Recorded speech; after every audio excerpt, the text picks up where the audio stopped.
Guys, nagpritos tayo ng itlog. Ayan guys, nagpritos tayo ng itlog sa tubig. Ayan. Ayan.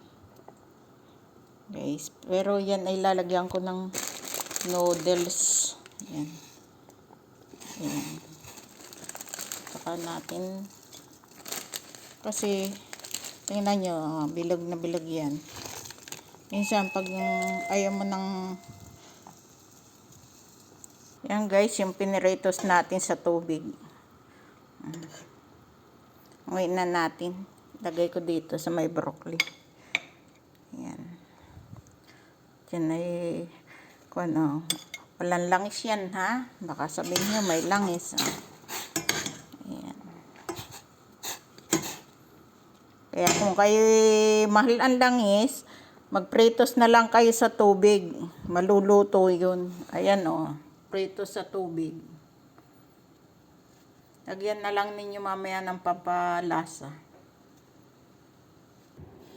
Ayan guys, yung ating pansit ano ito? Ang kalamansi.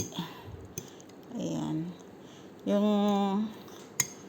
nilagyan ko ng puso. Nilagyan ko ng paminta. Ayan, yung ating eggnog. Yan, niluto natin sa tubig na eggnog. Ayan guys. Diba? Kung ayaw ninyo matipid kayo sa langis, tubig na lamang, makakaluto kayo ng pritong itlog.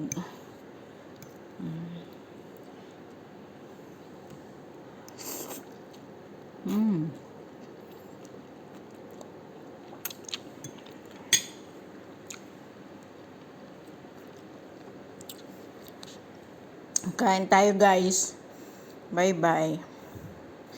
Kain tayo. Thanks God sa blessing.